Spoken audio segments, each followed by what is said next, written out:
Good evening, fellas. Good to see you guys again for another episode of the Blind Pig, courtesy of bgobsession.com.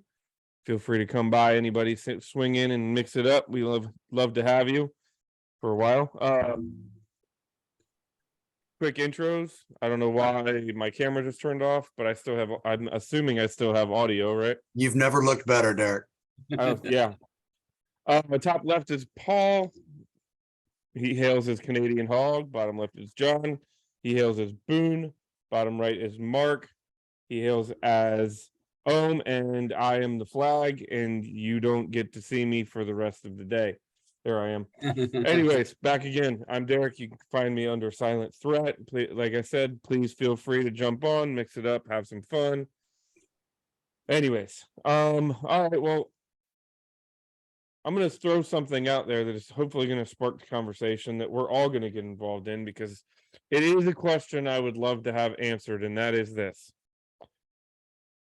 I'm not counting my chickens. I'm not making a call. I would just want to know where you feel at the essentially the midway point of the season.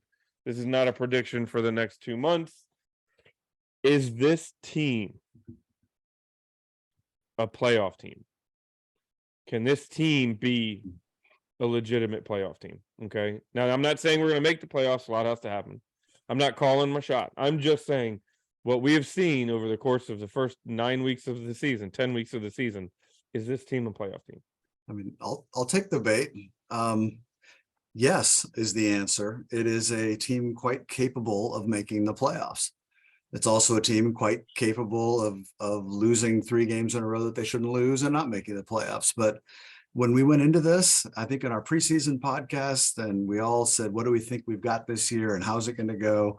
And I said, I'd like to get to mid-season at 500 so that we can maybe make a run late and be relevant. Check. I also said I thought we'd spend the whole year right around 500 within a game or two. We didn't expect us to start 1-4 again. But now that we're essentially a 500 team, I think this is how it's going to go the rest of the year. I think we're going to play close games like we did every week. I don't think we're going to get blown out. I also don't think we're going to blow anybody out. I think we're a good competitive team with some serious flaws that'll keep it from contending for a championship. But it is absolutely possible this team will make the playoffs with the roster they've got now, and even with our quarterback playing like he is now. If the ball bounces our way, I'm looking at the schedule. Yeah, I think this is, if I had to bet $100 yay or nay, I'd bet it yay right now. I would like to agree with what you're saying as well, Mark. I do believe that this can be a playoff team. Now, granted, if we do get into the playoffs, I feel as though we'll be one of those, last 1 or 2 seeds, probably the last seed, to be honest with you. But the main reason why I feel that we can legitimately be a playoff team is because what I've seen over the last several weeks is I've seen a defense that is ascending. I see a defense that, in my opinion, is probably at this point, I would say a top 12, 13 unit in the NFL. We also saw a really strong rushing attack and an emphasis on the run this past week with Scott Turner, and I want to give him a lot of credit for that. Basically, what I'm trying to say is I still feel as though in today's NFL, where so many teams place an emphasis on the pass, I believe there is still a place for playing good defense and running the football. And that recipe is still a recipe for success in the NFL. And like you, Mark, I don't feel as though if we do get into playoffs that we are going to be a legitimate threat. But I do believe as though running the football and playing strong defense still has a place in the NFL, even in 2022. Yeah, I think the other thing, I won't rehash what you guys have said. Obviously, the defense gives us a chance to be a playoff team. Two things really, and we were talking about this before we came on tonight, and we've been saying it for a while now, which is, hey, if all 3 units show up and we can avoid like multiple stupid coaching decisions, although I give the coaches a lot of credit for this past weekend, but there were still some bonehead, just bad game management situations. I think as long as the team can avoid games where like one or 2 of the units don't show up at all and put it all on, the defense or all on the offense, if we can avoid that, and I think we are a playoff team. I also think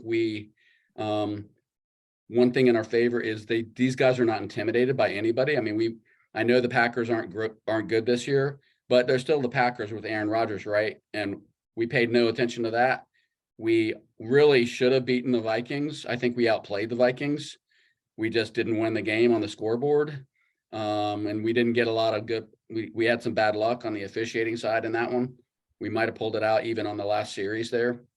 By the way, Philly, we are not the only team that gets jobbed or gets, has your effort on the last drive ended with a stupid penalty. We did it the week before. So, we've majored in that for the last couple of decades. So, in the words of my dearly departed father, boo fucking who, but I do think we are a playoff team if we can just keep it together. And I'm encouraged because, like we said last week, Rivera did not wait until, week 12 or 13 to get the guys going. And we appear to be going. We're going to find out a lot this weekend because what we tended to do after a big unexpected win, we generally historically have a big unexpected loss to a team that everyone thought we would handle easily. So we'll see what happens. It's very encouraging, though. I will say that. It is. I think I think we are still playing with just the absolute thinnest margin of error. We saw it, obviously. The difference between the Minnesota game winning and losing was inches.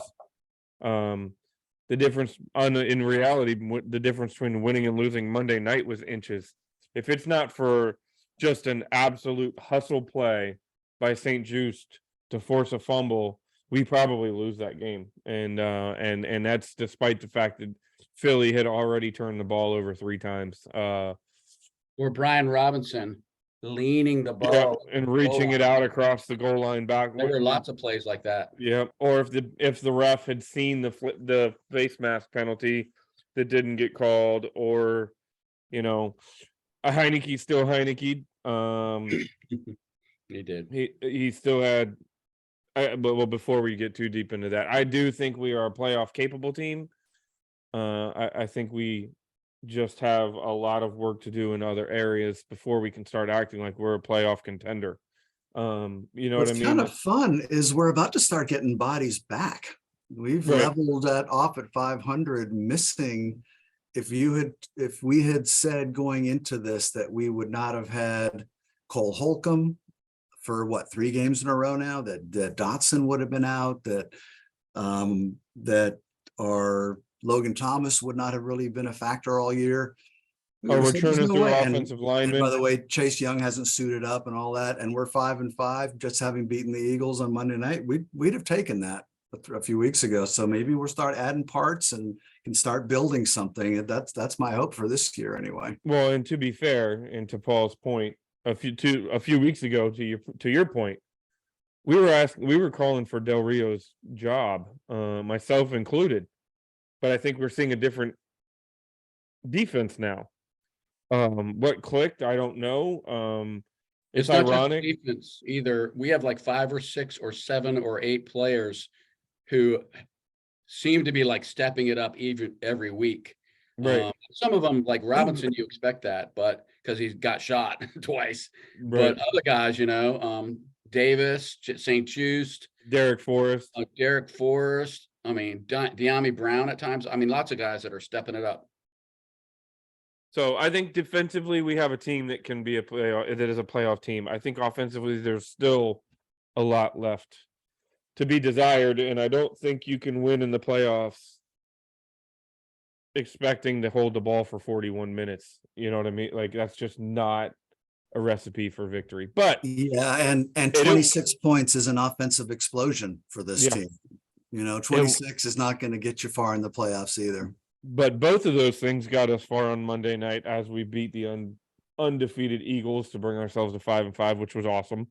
So I'm not discounting the win. I think there's a tangible evidence that, again, Heineke probably produces the similar results as Wentz, but Heineke brings something out of this team that Wentz could not tap into. Just watching, he still did everything that we don't like him doing. You know what I mean? He had a bad interception. He failed to feel the pressure on the backside and fumbled the ball and handed that gift wrapped a touchdown for the defense. His first pass was an underthrow to Curtis Samuels that if he puts it out another 1.5 feet is probably a touchdown right Yeah. out of the gate. I mean, that was the first big play he had. He underthrew it. I mean, his two best plays were a snap 9 feet over his head that he was able to recover and throw it past the first down marker and avoid a massive loss or a penalty. And his second best play was when he took a knee and inadvertently took a helmet to the face. You know what I mean? That ended up sealing the deal on the game, or at least putting it to a point where it was going to be almost impossible. So I love him. I love his heart. I love his grit. I feel like that, like we're selling him short a little bit in this game, because I would pick all those negative plays out too, and I got them all written down, trust me. But he also made a lot of, I mean, yes, guys are running open, I grant you, because we had guys running open, but Taylor made a lot of nice passes on key downs, downfield, not even just necessarily the short stuff. I have to mention this before I forget. Did you guys hear RG3's comments about, I don't know who was interviewing him, but somebody on one of the sports radio shows locally played an RG3 clip. And it kills me to say this, but I think he said the best thing I've heard about Taylor Heineke yet. He came on and said, I'll own this. I said that Carson Wentz should be the starter. I was wrong. I was wrong on that. It needs to be Taylor Heineke, and here's why. And he went on, and I don't have the exact words, but he essentially said, Heineke, he kills you with all the things that he doesn't do, and the limitations are obvious, but he makes everybody else on that team better. Can't explain it. For some reason, the offense plays better. There's a spark, and there's almost an identity that the team takes on when Taylor plays. And it's not necessarily what he's doing physically on the field. It's sort of his presence back there, for whatever reason, has raised the level of this team where they don't look like they're going through the motions. This is a team playing hard and playing together. And it's hard not to give Taylor some credit for that. yeah, I was surprised watching it. I think this was my mindset watching the second half when it started to tighten up, which, I mean, Philly's a hell of a team this year, right? We should have expected it to tighten up, if not worse. But when it started to tighten up, and then Taylor threw the pick, it was kind of like, oh, it's going to happen again, man. I don't even have to elaborate. We all know, right? Because we're Washington fans. Here it's going to happen again. And it's almost like this. I'm afraid to really get excited because I don't want to be let down any more than I already am. So I think when I watched it the first time live, I just had that in my head the whole second half. So by the end of the game, I was kind of like, I even told Mark we won in spite of Taylor as much as because of Taylor. But then I watched the game again, knowing the result, and I was like, he played his ass off, and he made just a ton of plays, especially on third down. And I mean, a lot of them were handing the ball off or whatever, but he's still doing what it takes. And anytime you have 12 conversions on third down, that's against a team like Philadelphia, that's incredible. And we didn't even talk about the time of possession, doubling up. We broke Washington record for the most minutes holding the ball in the first half, I believe. And then we ended up doubling them up. That's hard to do in the NFL. And we did it with he just made play after play after play. And as well as almost every guy on that offensive roster made a play at one point or another in that game. It was pretty amazing. I hope my comments weren't discouraging. I'm just saying he's still Taylor Heineke, and to Mark's point, Oh yeah. But as they say, a rising tide raises all ships, or however what analogy you want to put in there. Yeah. Clearly, when he is on the field, the team is a different team, and you know what I mean. That doesn't necessarily mean he's the best quarterback, but right now him at quarterback makes the team a better team.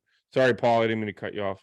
No, that's okay. The only thing I was going to mention in regards to Taylor Heineke, obviously the intangibles a lot of times make up for some of the limitations. But the other thing I wanted to mention, and it's been quite noticeable since he's been inserted into the lineup, he seems to be smart enough and aware enough in regards to who to target. Terry McLaurin, for a large portion of the season, especially with Wentz in a lineup, it felt like we weren't getting the guy involved. And Taylor Heineke seems to know that that is my go-to guy. I'm going to do whatever it takes to get the guy the ball. And over these last few weeks, we've seen Terry McLaurin become the player that we all know he can be. And he has been targeted in a much more significant manner. And I feel that overall that helps to galvanize the team as well, because you are using your best players and using your weapons in a manner that helps to push your team forward. So I think that that's something else that we can't really discount. I do agree and love that he is. I mean, he is kind of forcing the ball to Terry, and I'm really okay with that. But there are two passes, and Aikman noted this during the game. The two times that he sort of gave Terry a chance and to go up and on a contested ball, both of those were the kind of failure from a quarterback that I think gets overlooked. I don't have no problem with him targeting a guy that's covered one-on-one deep. I have a problem when he doesn't look off the safety and throws a lollipop up there that hangs and not only gives the safety time to get over, but time to get over and line it up and make a play on the ball. And he did that twice. One got picked and the other one was early. I think on the second drive, he threw it in the end zone. Same thing. And Terry went up and battled two guys to knock it away. He had no shot to complete that.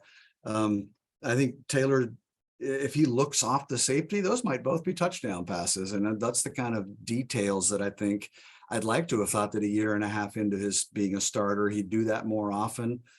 And Mark, you've mentioned this before, but he also threw one of the best NFL quarterback passes I've ever seen him throw. I'm not going to say one of it was the best deep ball I've ever seen him throw to McLaurin. It was perfect. And he had his feet set. He put everything into it.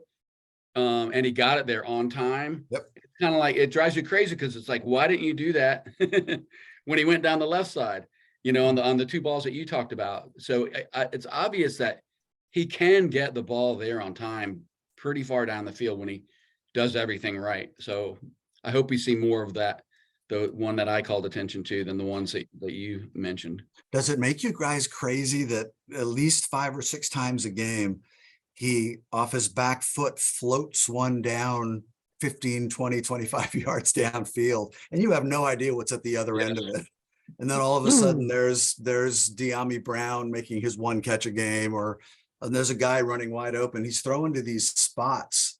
And I've never seen another quarterback do it like he does, as many times as he does. And he's done that really since he first played against Tampa in that playoff game, just floating it into areas. Magically, here comes a guy. I've never seen a quarterback do that before. Well, he said a couple of weeks ago, it's because I can't see. I'm not throwing it to somebody I can see. I'm throwing it to where they're supposed to be. Yeah. So I mean, maybe a lot of that where he's just kind of taking a wing and a prayer and putting it out there. Maybe.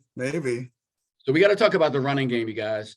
The running game, I know we've been screaming, run, run, run. Scott Turner, what's wrong with you? Why can't you run the football? And not only did we run the football, but that was some of the most creative rushing calls that I've ever seen. I mean, they didn't know whether Taylor was going to take off with it, whether Robinson or Gibson was going to have the ball, or whether Samuels was going to be coming off the end and taking a direct snap. They had no idea. And even though we didn't have an amazing number of rushing yards, when I watched it again, we had our way with them. And Robinson, I've been critical of them starting Robinson. I'm still not sure he should be the starter right now, but he definitely took a step forward. And I wonder if he's just not, if what we were seeing before was he just hadn't recovered from, by the way, getting shot twice. I think that's exactly it. I think he's getting back in football shape, and it's showing. Because they could not bring that guy down on multiple rushes. He just kept going. It was very creative, and I almost leapt off the couch on the 4th and 1 where we got the delay. And that was the direct snap on a little jet sweep to Samuels. And that was totally there. It was totally there. Yes. And I don't know if he was going to score, but it was going to convert. And neither the coaches or the quarterback accounted for the play clock and got the timeout. That one made me crazy. Yes. One thing I'll say about Robinson, I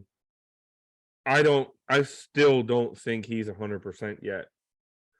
Because I saw it this past week and I saw it last week where there was a play off tackle in the edge, the corner. You know, there is a lane and there is an open edge there to the sideline, and he's not able to get to it. And I wonder if he's 100%, if he's able to get that edge, and a 4-yard gain is actually a 14 or a 40-yard gain. You know what like. And I guess that's part of my frustration that I shared with you guys, because I understand Brian Robinson, but Gibson gets that corner. You know what I mean? Gibson gets that edge and it explodes, and you turn, like I said, a 4-yard gain into something much more. So I wonder if he's still not even fully back yet. But I did like the offense. I liked the offensive game plan for this game. I loved, because this is what you had to do for an explosive offense on the other side of the ball. You control the tempo, consistently staying ahead of the chains. I would love to, you know what? I'm going to look it up. I don't recall any procedure or offensive line penalties, right? I don't remember. I remember maybe one holding penalty. Yeah, We we had had a one holding false penalty. start. Right tackle jumped on one of the later drives in the game, but that's the exception that proves the rule. It was pretty Right. clean. So when you go and you have one holding penalty, you have one false start penalty, and other than that, you're on first down, you're going forward. I mean, that is a massive benefit to the offense. So you're not behind the chains getting forced to do something you don't want to do, you know. 2nd and 6 feels a lot better than 2nd and 9. And then 3rd and 2 feels a lot better than 3rd and 7, you know, like. So I'll give Scott Turner credit. I love the game plan. I think it worked great. I'm as critical as anybody is of him. The play calling was fantastic. There was just enough intermediate passing to take some chunks, you know, and get the ball in guys' hands, and it worked. Obviously, we're celebrating a victory against arguably a top 3 team in the league on primetime. Who knew? How about our defensive backs, man? What'd you think about our defensive backfield this time, Paul? I thought they were obviously pretty strong. I thought that Benjamin St. Juste got a little hosed on a defensive pass interference play. I don't think that he could have played that ball any better. They just seem to be like a unit right now that is organized. They seem to be like a unit that has a strong level of confidence in what they're doing. I was really impressed with Kendall Fuller. He had a few great plays, you know, right in position to make some solid stops. And he was a guy early in the season that we totally beat up on. And rightly so. He had some awful performances early in the year. But I feel with Kendall Fuller, the same sort of thing happened last season. September, early October, he was playing awful football and getting beat repetitively. Same sort of deal happened this year, and he seems to be a completely different player at this point in the season. And I mean, if we get that type of veteran play from him, it's only going to help those young guys around him in the defensive secondary continue to flourish and continue to get better as we continue to play this year. And just one other little side note, and I suppose it's to the credit of Rivera and his staff. When you think of some of the guys that we have in that defensive backfield, between Curl, Forrest, and St. Juste, those are all guys, if I'm not mistaken, that have come in and been acquired by Rivera and his staff through the draft. And when you think of it, long term, if these guys continue to play the way they're playing, we have to give Rivera credit for potentially setting us up for some sustained success and stability in the defensive secondary moving forward. How about Strong St. point. Just?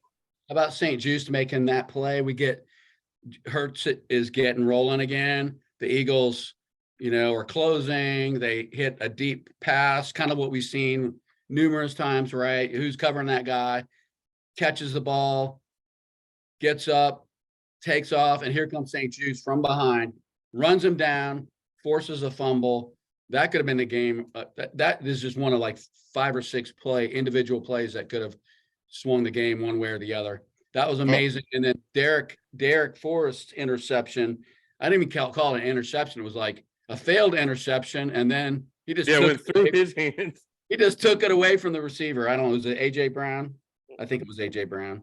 He just basically manhandled it away from AJ Brown. I mean, those are 2 guys that 6 weeks ago, we were like, we might not win another game this year between our linebacking core and our defensive backs and our offense. We may not win again. And they're just doing nothing but making plays. That I want to talk about. I'm sorry, Paul, go ahead. No, go ahead. You say your point. We were talking about the play with St. Just. To me, that's the play of the game. And so much happened on that play. At that point, we're up by 5. It's 26-21. The Eagles have the ball back and they're driving and they've got all the momentum. And St. Just, who ends up being the hero on that play, gets smoked on his coverage. Yep. I still don't quite know why Philly's receiver left his feet. Maybe the pass was a foot or 2 wide laterally and he had to reach for it. I thought he was just going to catch it and go. But for some reason, he went to the ground, pops up. So think about how lucky we were there. He pops up within 6 inches. Our guy catches up to him rather than running into him while he's on the ground with possession. It's Philly's ball there at the 30 or whatever, and they're rolling. Instead, the guy gets up and St. Just does what he's supposed to do. He comes in, he makes an aggressive tackle, the ball pops out. So that was a bad play that turned into a lucky play that turned into a hustle play, which turned into the play of the game. That's the kind of margin you are, particularly when you're playing arguably the best and hottest team in football. That to me was clearly the play of the game. And we don't get breaks very often. That was a big break that the guy left his feet on that ball. Otherwise, he catches it, they go rolling in, and God help us because we're down at that point. The other thing that I want to add in regards to that play, Mark, and nobody really talks about it, I think it's something that we often take for granted. After St. Just knocks that ball out, I think we need to give a lot of credit to Forrest for being able to pick up that ball very, very cleanly. How many times have you watched games where the ball is literally sitting on the carpet and it's so easy for someone to pick it up and they try running before they actually have secured the ball, and we end up missing out on an opportunity? And in this case, the Eagles would have picked that ball up. So, I mean, he had the presence of mind to just slow down at that point, take a deep breath, pick up the ball first, and let everything else afterwards take care of itself. It's something we take for granted, but I give him credit for that. And after the initial fumble, we had 2 guys and an Eagle, and I never did get their numbers, converge to try to recover it. And then it bounces and skitters another 5-8 yards downfield. That ball could just as easily have skittered out of bounds, which at that point, I think it's Philly's ball, right? Because they actually had established possession last. So it was, I never caught the numbers of our 2 guys. I meant to go back and look at it, but everyone's hustling on that play. And then you're right, Forrest keeps his wits about him, picks it up and doesn't try to be a hero, doesn't start lateraling it around, gets what he can and gets out of bounds. You know who the first guy on the sideline was to greet him? It was Taylor. You can see that in the replay. Taylor is there jumping up and down. And then he's like, oh shit, I need my helmet. We got the ball back. So I may be reaching here because I'm pretty hard on Rivera. In fact, I think I made a tweet. I later deleted this tweet shamefully because I was tweeting about game management and us blowing the delay of game penalty. I made some kind of a tweet about the coaches are incompetent, but I'm like, I chalk up a lot of that, like the mentality of the young players on this team. I think it's coming right from Ron Rivera, man.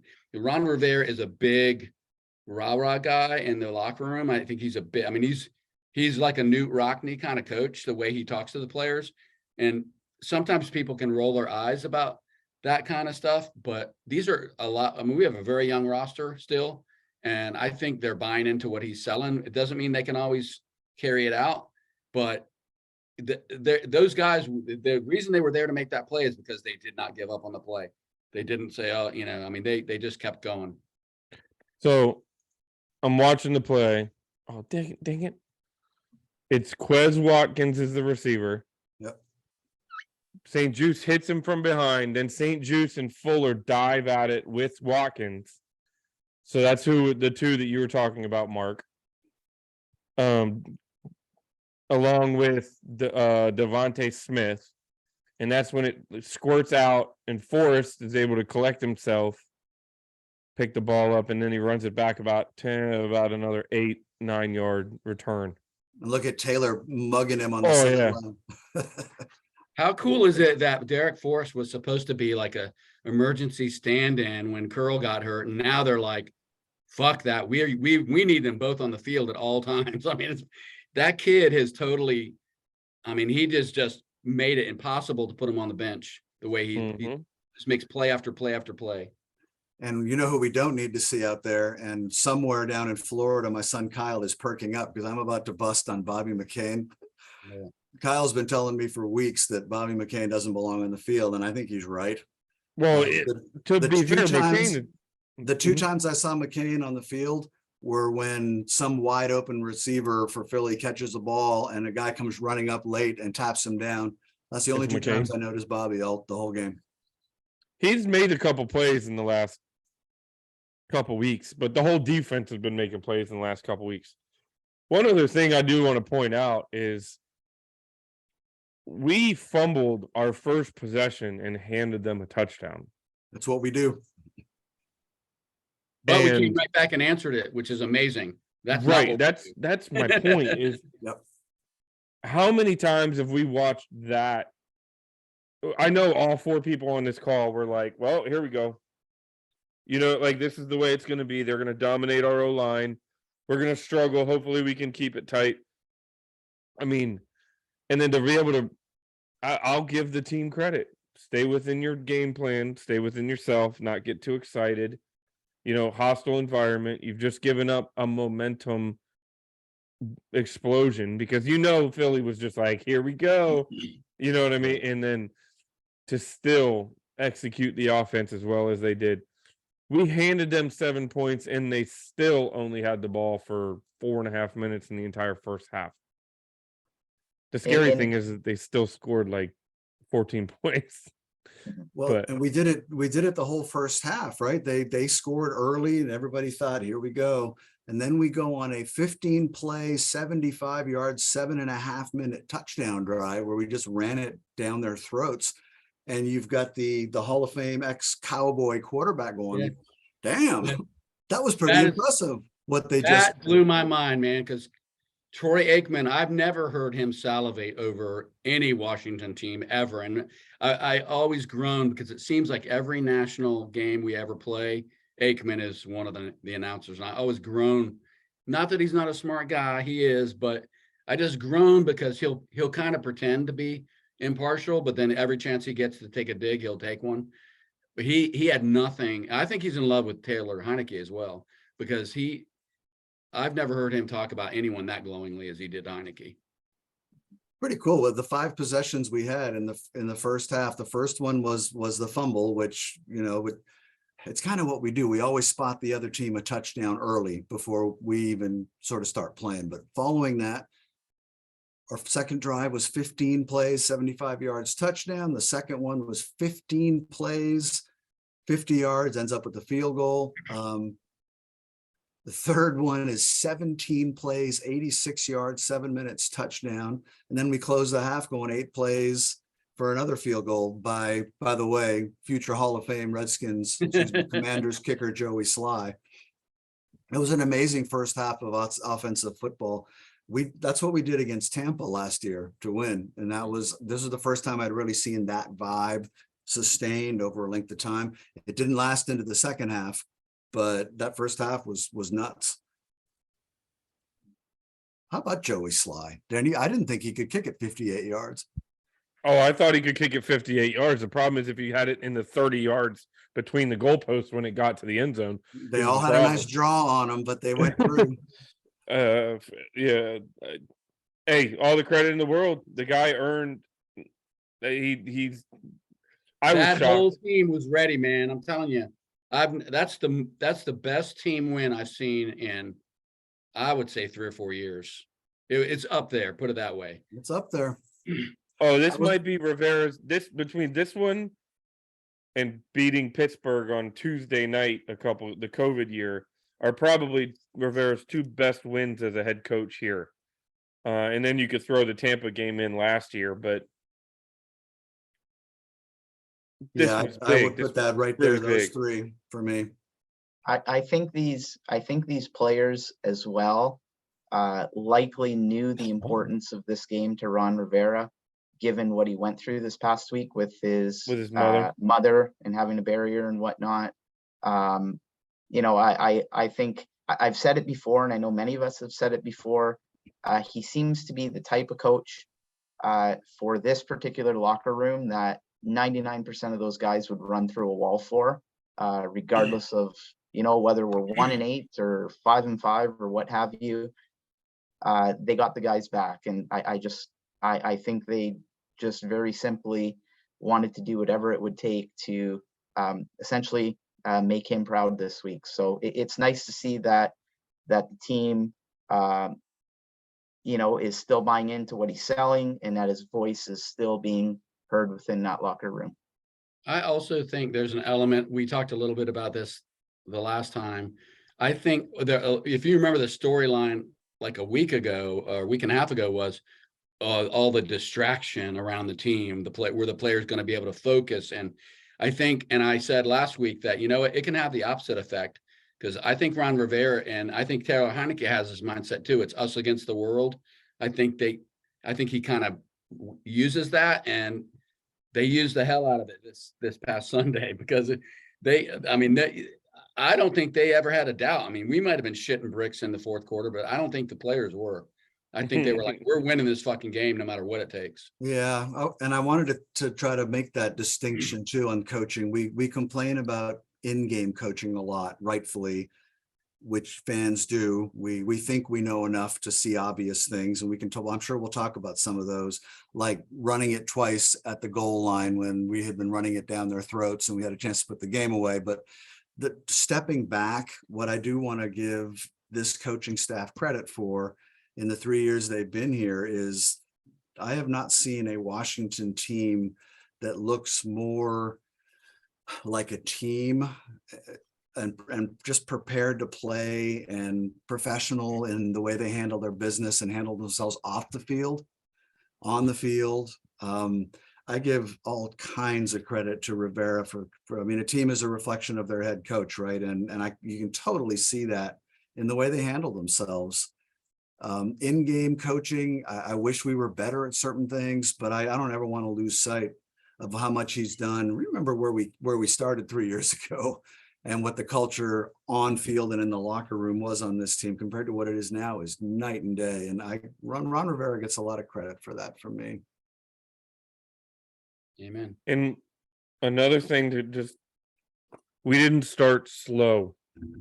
You know what I mean? We weren't absent for 2 quarters and then trying to scrape back 21 points in the second half of the game. But if you guys want, we can jump on to the next and break down Houston a little bit. Let me put it this way: there's not anybody here. Before I go there, I don't think I want to see the exact same game plan against Houston as I saw against Philly.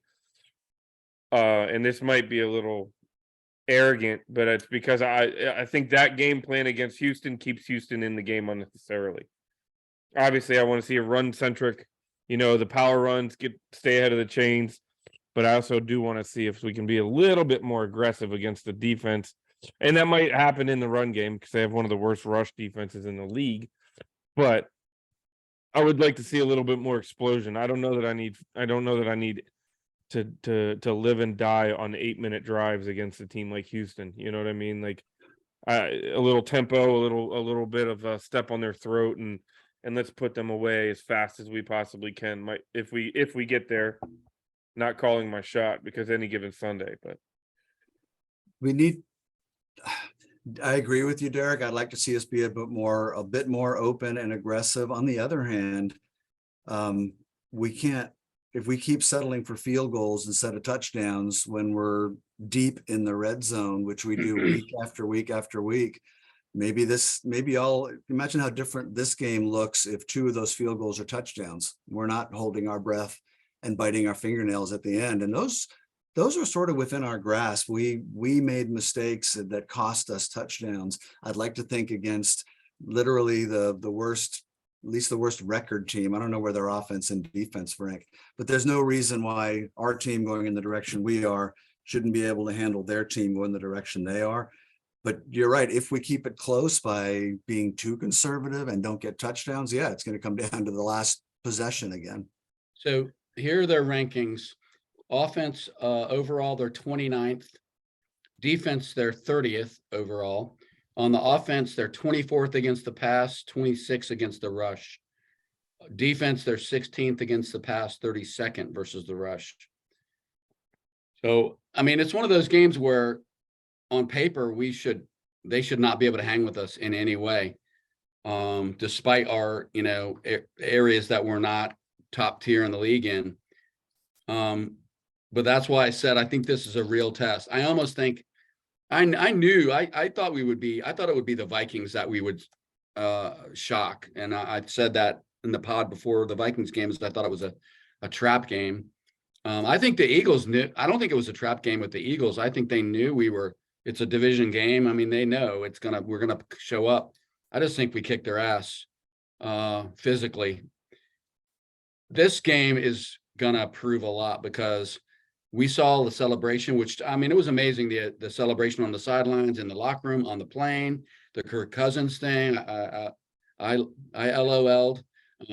But like Mark, I'm glad he didn't dance. I think he played it just right. He didn't make and it. He kept his shirt on, for God's sake. Right.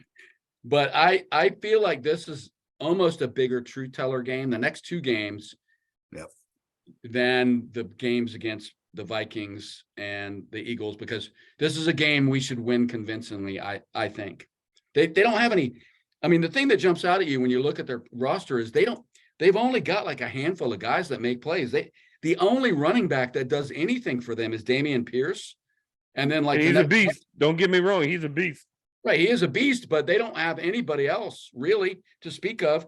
They've got Brandon Cooks and Nico Collins, neither of who have a combined 2 touchdowns together. I did like Nico Collins. Words, but I hope they're not thinking this way, but they really aren't. And then they've got Davis Mills, who's, I like Davis Mills, but I don't think he's the next Joe Montana. So it's a team we should be able to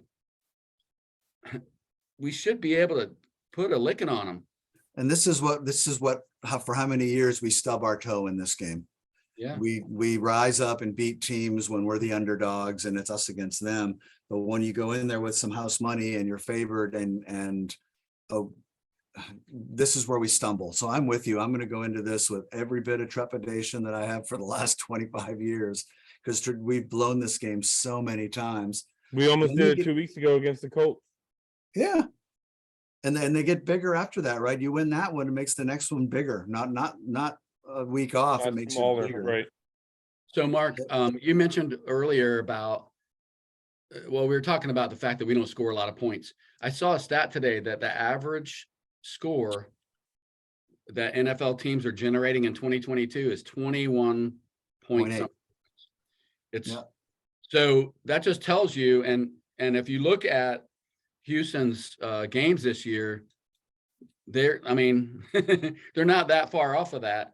So, it's not like, I know we say any given Sunday, but it really is true. Any team can beat any team if you don't show up and you don't play, put your best effort out there. And Houston hasn't been getting blown out, right? They took Philly right down to the end 2 or 3 weeks ago. They took the Giants right to the end. So I think it would be a mistake if our team thinks they can walk in and beat anybody comfortably anytime. I hope they need to come in and get every bit of effort in this week that they did against Philly, because you just don't know how that ball's going to bounce. You just don't.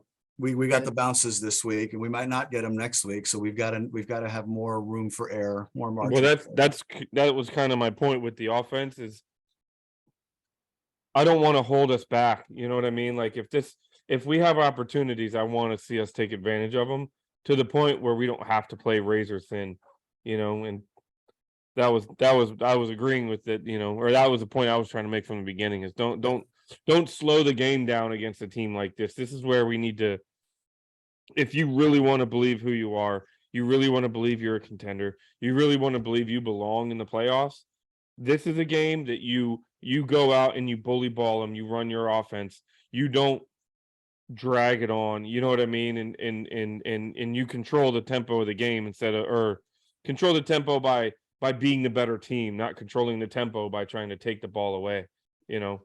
And you don't make mistakes. What you can't do for them is what Philly did for us. You can't turn the ball over 4 times. 4 times. And if we turn the ball over 3 times in this game, we're going to lose. So Taylor needs to protect it. The coverage, we need to not blow coverages, which we haven't done in a few weeks. We still don't get interceptions. I wouldn't mind seeing a pick now and again, but they are knocking the ball loose and getting it. I think that was probably the difference in this game was the turnovers. We had a pick on Monday.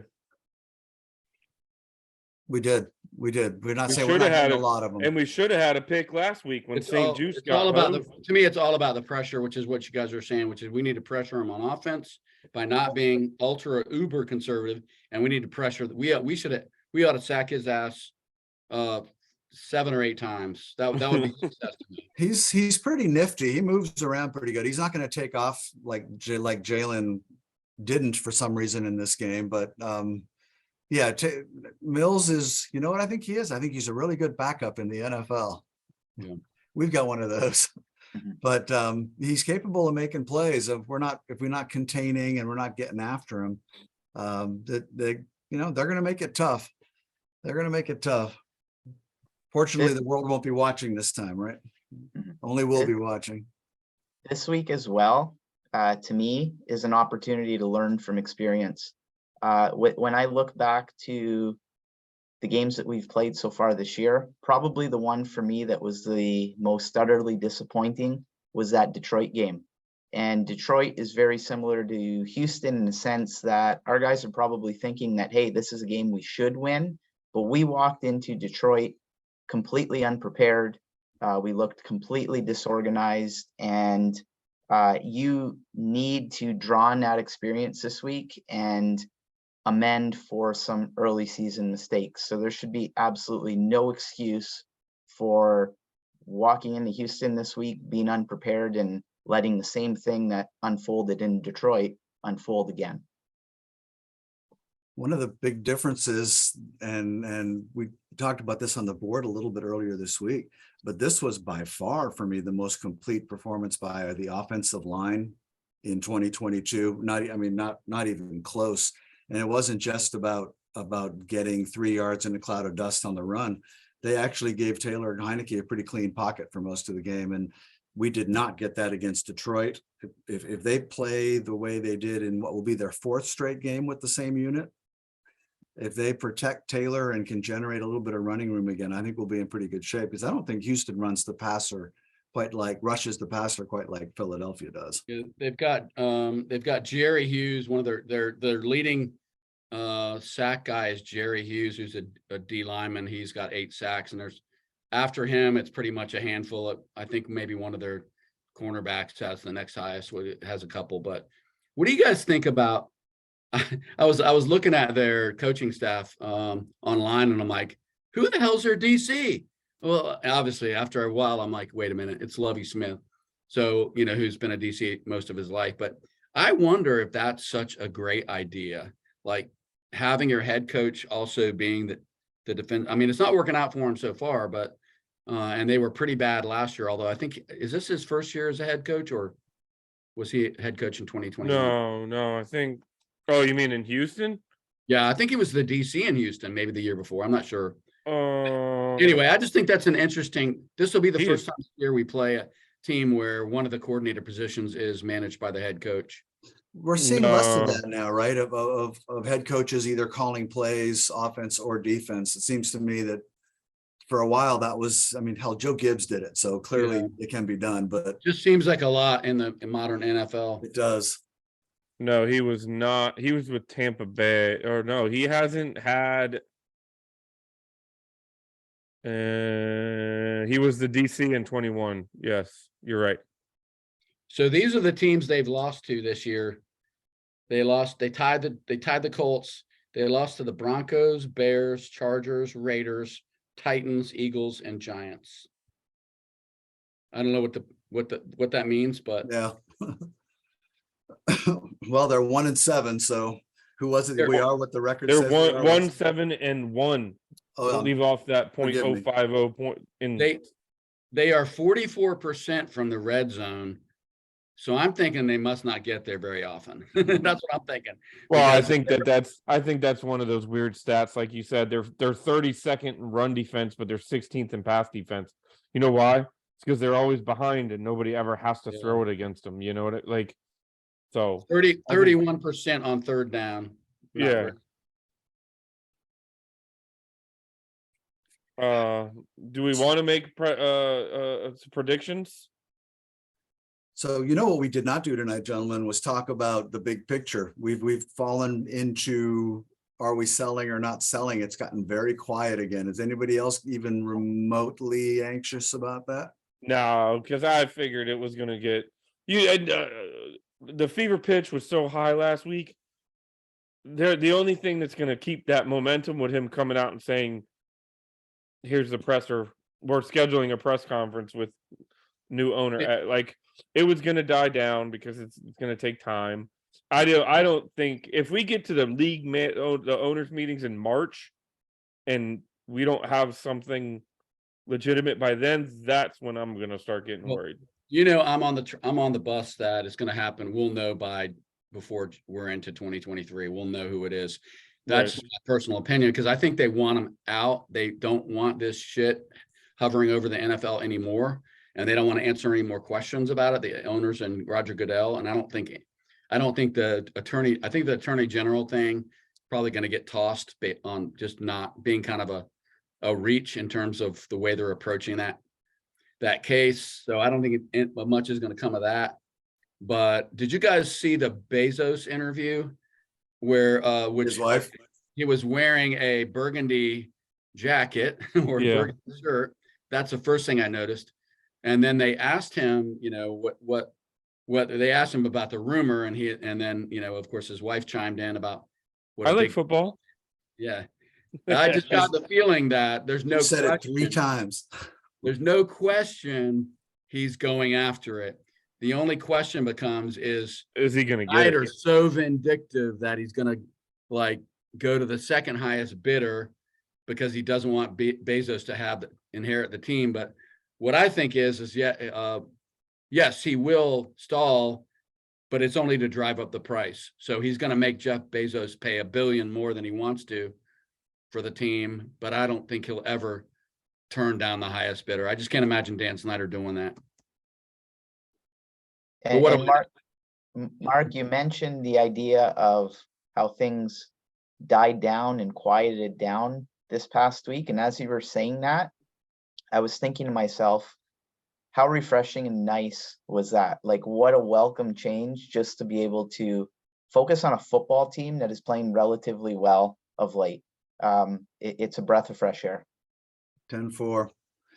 You know, we've known each other a while, the 4 of us, 5 of us, since without Bob in the ranks today, but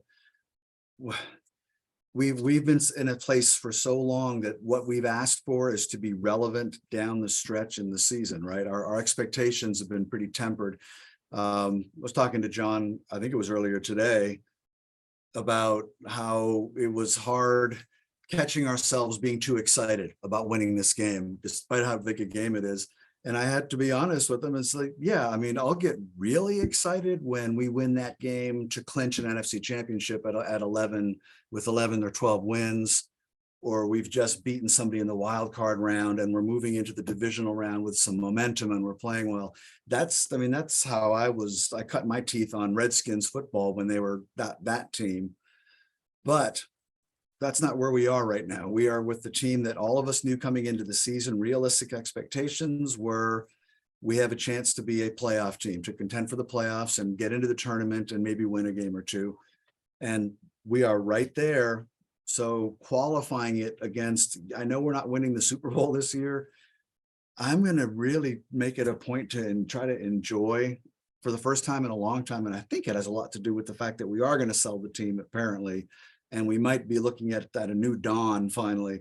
I really would encourage every Commanders fan to, yeah, we're still going to nitpick Scott Turner's play calling and all that shit, but man, enjoy the ride because we haven't gotten a lot of these. And this is a really likable team. Yeah, it is. That's playing for all the right reasons. And I'm not going to use the proud word. I'll use small p, but I can see it from here of actually being proud of my team for the first time in a long time. I plan to enjoy that.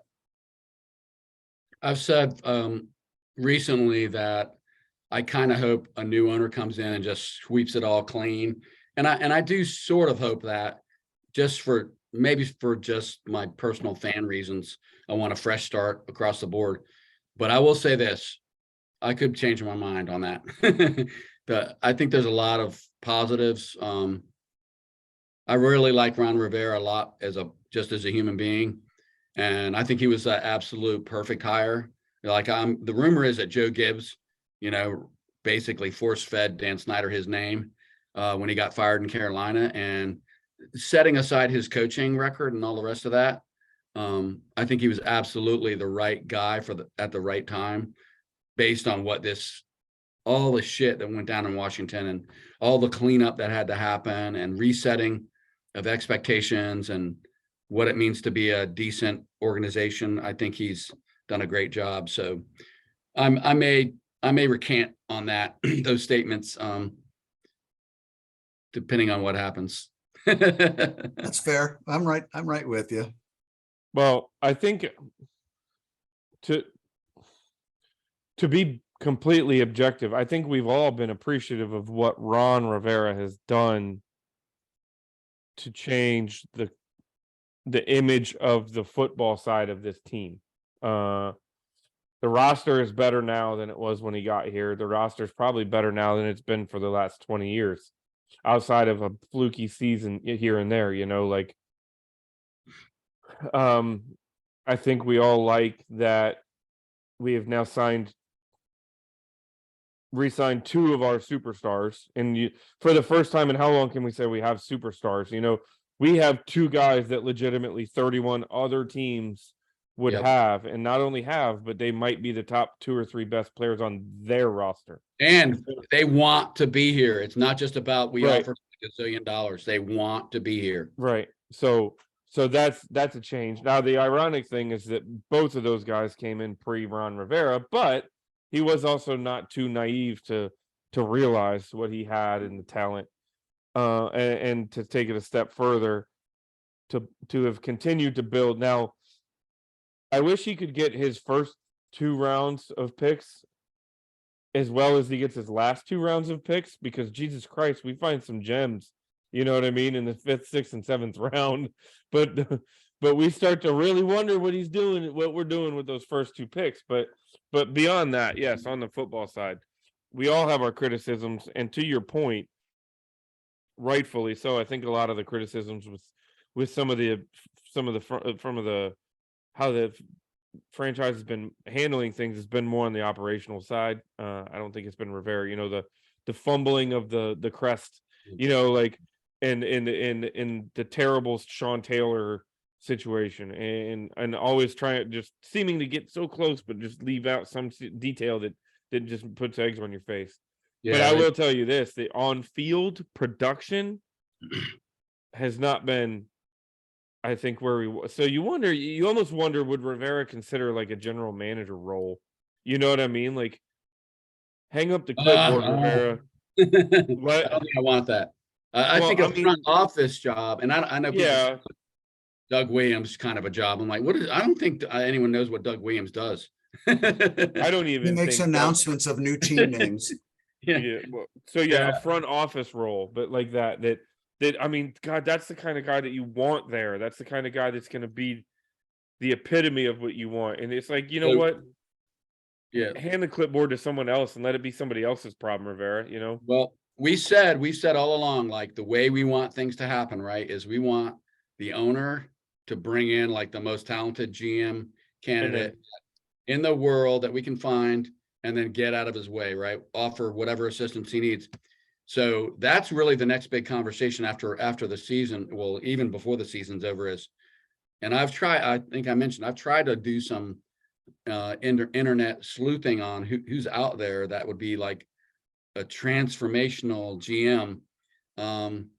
But I think that's going to be a huge conversation. Setting aside, is Dan Snyder going to sell, which I think we feel like he is going to sell.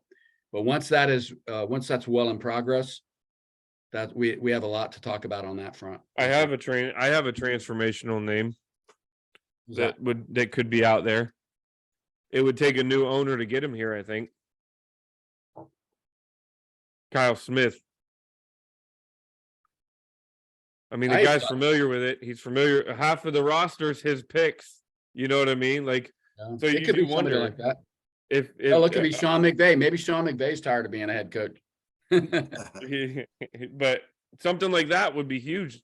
Owner comes in. I mean, you could reopen that door, and I think if Dan Snyder's out of the building, I think anything's a possible. Yeah. You know what I mean? Like any scorned former employee, a new owner comes in here, I think they changed the game with our ability to recruit, because you start to wonder how hard has it been for us to get talent in this building because Dan Snyder's the owner. Even if, you know what I mean, It's just become a joke. It's not even, it even transcends Snyder at some point. It's like, at some point you can kind of, maybe you can set that aside if the money's good enough, but at some point it's kind of like, I just don't want to be involved with a joke of an organization. And I think on the football side, we're not a joke anymore, but we got to get him on a bus out of here. And to bring it back to the football side and the fact that we're heading into late November and December in a, we're a half game out of the last playoff spot. We're right there. A little piece of news that broke earlier today that it's almost like an anticlimax, but the announcement was made that in fact Taylor Heineke is the starter, meaning that the whole Kyle Wentz experiment and experience is probably over. It's hard to imagine at this point a situation where he'd come back in. I'm thinking if Taylor gets hurt in the next game or two. Oh, I don't agree with that at all. I think if he'd bring Taylor Carson three back? picks, if he throws 3 picks and we lose to Houston, I think right now it's easy for Rivera to say that Heineke's going to start because Carson's not really been cleared yet. He's still not quite clear. I mean, he hasn't really practiced on a full-time basis. So I still think it could happen. I'm not saying I want it to happen. I'm saying I think it could still happen if Heineke has a really bad game or two and then Wentz is healthy. I think he'll go right back to Wentz. Maybe. Yeah, I don't think he said Heineke's the starter throughout. I think he just said that Heineke's starting Sunday. No, I didn't say that he said throughout. No, I agree. But I think you're right, though. I think we assume that barring kind of what I'm describing, it was a catastrophic. It's going to be hard to replace him with Wentz at this point, right? Right. And to that point, I think we're getting very close to being moot anyway. You know what I mean? Obviously we have the tracker up on the site with the snaps on the second round pick, you mean? Yeah. So, but well, basically Carson would have to start and finish 5 games to even get close, is the way I'm reading the stats so far, to trigger that second round versus third round. Right. Yeah. Right. I don't think that's likely to happen. And I think they're quite aware of it too. They might start him in 3.5 or 4 games. Play him in 5. He's been cleared to throw, but he hasn't even been cleared to practice. So you imagine that once he gets cleared to practice, he'll practice, and it would be at least a game before he would be able to get back on the field. So now we're going into week 11. If he gets cleared to practice next week, give him a week of practice, probably week 13 before he would even be ready to suit up, and then that would put us Let's make it past that. simple. Let's make it simple. Let's just do a quick round robin. Over under Wentz plays again this year. Paul. At all? Yes. Oh, I honestly don't think he will see the field again. I think we've seen the last of Carson Wentz in a Washington uniform. And the reason why I believe that is I feel as though this team, given where we've positioned ourselves currently at, I believe, in 5-5, I think we will hang around long enough to remain in the playoff chase. And as long as we remain in the playoff chase, I don't think that you are going to be able to walk into that locker room as a coach and tell those players that we are making a change. That would completely deflate our players because of the love that they have for Heineke. So I don't think he's going to see another snap in a Washington uniform. And, if we collapse over the next 3 weeks and we're 5-8, or, we lose 4 in a row, we're 5-9, at that point, it's see what you got in Sam Howell time. I'm with Paul 100% because of what the only other thing I was going to add about Rivera announcing that it's Taylor is he did not do this right away, because he spent the last day and a half talking to his locker room leaders and taking the temperature of that team. That's a and great. we all know what those conversations. That is a looked great like. fucking point. We all knew that those. That's exactly what he did. You're right. That's exactly what he did. He talked to Terry and John and whoever else are the Right. leaders, then the captains, and not in front of Carson to embarrass him, but he needs to take the temperature. I guarantee you he made that call fully aware that the team and wants Taylor Heineke to play. They know who he is and what Taylor is as well as we do, if not better. But they also know he gives them the best chance to feel like a football team and to want to play hard and win for him. And that is a hell of a quality as a coach, because it takes a lot to subvert your ego to say, I'm going to go to the leaders in the locker room. And you know what I'm saying? A lot of leaders pay lip service to that, they want input, etc. But then it's ego driven and they do whatever they were planning on doing to begin with. well, It's not token with him. I think he really does. He's Yep. smart enough to know that if I make the wrong decision and the players are not on board with me, it will fail. I think he's smart in that way. this isn't the first time he's done this. He did this exact same thing with Dwayne Haskins. I wish he'd done it with the name change. If you remember a couple years ago, he made multiple comments about how he was going to have to make a change at quarterback because he had to worry about the other 52 guys in the locker room. You're right about that. You're right about that. That's hard to argue with, right? Even the owner can't really argue with that one. Yeah, I mean, unless you're Bill Belichick, who he doesn't consult his players. He just says, "Fuck it, I'm starting Zappy this week because I'm Bill Belichick." And he can get away with it because he's, whatever, he's earned it. But most coaches, and a coach that I would want to play for would be interested in what the locker room had to say. And he's not blind. I mean, he sees it, right? He sees the intensity. And I will say there was a lot of intensity in the Jacksonville game to open the season. There was a shitload of excitement on the sidelines with Carson Wentz. But overall, in the grand scheme of things, you don't see the same intensity when he's in there. Anybody can see that. Even Wentz lovers would have to acknowledge that. And to a point, even Wentz can see that. You know what I mean? Like, can you imagine? You almost start to wonder if Wentz is looking at this. Well, first off, to finish the original point, I would bet you that Wentz's timeline is probably on the conservative side because of what's going on the field right now and what's going on with Taylor. If we were looking at, Josh Johnson at quarterback or something, and we had just lost 3 out of 4 to fall to 5-5, I would assume that Wentz is probably making a push to play Sunday, or at least practice this week to be ready to go a lot quicker. That just might be a convenient excuse of, no, we don't want to rush him, because Rivera knows that the longer he waits, the less pressure there is to make a decision. But Yeah, I equate it to the Chicago game when Joe Gibbs was here, the opener when Mark Brunell got a hard sack at the end of the first half, and they're like, "Yeah, we think you must have a concussion. We're going to put Brunell in there." Oh, Ramsey, you mean? Yeah, Ramsey. Patrick What did I say, Ramsey. Brunell? Yeah. Yeah. So we said that I think we have consensus that we should kick Houston's ass. Are we saying that that's what's going to happen? What do we believe is going to happen? Because we kind of bailed on that. Well, I'll stop short of saying we're going to kick their ass because until we actually do kick someone's ass, I'm not going to predict that we're going to kick someone's ass. I do think and will predict that we will win this game, much to the surprise of many of us who are leery. I think it will be closer than it should be, maybe final score. But I think we are kind of in control through most of the game, and end up scoring. I think we'll get more than 17 this week. I'm not sure we'll get more than 26. So I'm going to stick with the 26. I see this as like a 26-17 that it actually doesn't come down to the last possession. Maybe we're kneeling on it with a 2-score lead, that kind of thing, which to us and to me at this point would be a really satisfying result with this team. So I think what's going to happen is I think we are going to have a little bit of a feel on our oats the first half, and maybe we go into halftime tied at 7, and then I think it's all us in the second half, 20-10. We pretty much own the second half. That's what Shut them down.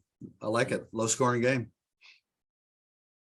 I feel as though I'm kind of with Mark on this one. It's going to be a tight game. I have no reason to believe that this is not going to be a game that doesn't get decided in the last 5 minutes, because that's what Washington does. They just keep us sitting there on the edge of our seat until we can become a team that is lights out in the red zone. I feel as though we're going to have a hard time running away with games and putting teams away. And we're not a lights out team in the red zone right now. So I see this being tight. I can see the team maybe coming out a bit slower because, let's be honest, it's going to be hard for them to match the intensity that they brought into that Philadelphia game. They're human, and I think that that's natural to a point. I'm going to say we're going to win. Hesitantly, I'm going to say that. 22-20. It will be within a field goal. Wow. I don't want any more. Come on. I think we have every reason to believe that we're going to win this football game. But because we're the Commanders, for 30 years, we've watched games like this come up and us say, and we got this, and then end up falling short. I think this is going to be almost a mirror image of the game against the Colts. You know, it's going to just be ugly. We're going to see some things where we're going to find ourselves saying, man, we can't settle for field goals. We can't let them stick around. There's going to be there's going to be a turnover or something or some bad. But I think ultimately we eke it out late. 20 to 18, something weird. You know what I mean? Can we please get a mud hole stomping? You know what I mean? And I'm not just talking about dominating the game, but I'm talking middle of the third quarter, we're all cheering each other in BGO chat, because it's 28-7 and they can't do anything, and we start joking around about if De'Ami Brown's going to get any snaps. Someday we'll get that, guys. I just don't know when that's going to happen. I'm right there with you, brother. But until those days start coming around, 20-18 to go 6-5 sounds just fine with me. Yeah, I know. Hey, not to get all serious on you guys, but Brother John's wearing his Virginia hat for a reason tonight. Heart's with you, brother. Been thinking about you a lot and what happened down there. Yeah, so I'm a UVA grad. My wife is a UVA grad. I met my wife. She wouldn't date me at UVA, but I did meet her and pine for her at UVA. And then I snuck in later on. My sister is a UVA grad. ton of my friends are UVA grads. I also have friends like Mark who are Virginia Tech grads, but I just make exceptions for those folks. But yeah, I didn't know Lavelle Davis or Devin Chandler or Deshaun Perry, but it's just awful. And it's kind of like, when Virginia Tech had the active shooter situation, I remember there's a bridge in Charlottesville on what we wouldn't call it this, but you would call it Fraternity Row, called Beta Bridge after the fraternity I belong to. And they always paint, whatever the topic of the week is, or whatever the, big sentimental kind of issues gets painted on Beta Bridge. And during the Virginia Tech thing, it said, "We are all Hokies." And for Virginia fans to do that, even with something as horrific as an active shooter, that's kind of a big deal. But I've seen a lot of Virginia Tech fans reaching out, and it's just a horrible thing, man. I feel so bad, not only for those players, not only for everyone involved. I can't imagine being on the football team. They won't be playing this weekend. That was announced today, which I was kind of glad for that, because how can you play a football game, after something like that? But I feel so terrible for their families. And I even feel terrible for the poor family of the guy that, for whatever reason, we won't get into that, what possesses someone to do something like that. Obviously, you have some major issues. And I can't imagine, I feel like sometimes the families of people that do crazy things, Yeah, they go unnoticed. They don't get a lot of sympathy, but they're suffering too. So anyway, Yeah, I appreciate that, Mark. I love you. I appreciate you bringing that up. And yeah, that is why I wear my Virginia gear. Back at you, brother. Everybody knows this, right? We live every day. We all know it, but we don't. It's hard to talk about this kind of stuff. But man, hug your families and get up tomorrow and be thankful that you got another day. Mhm.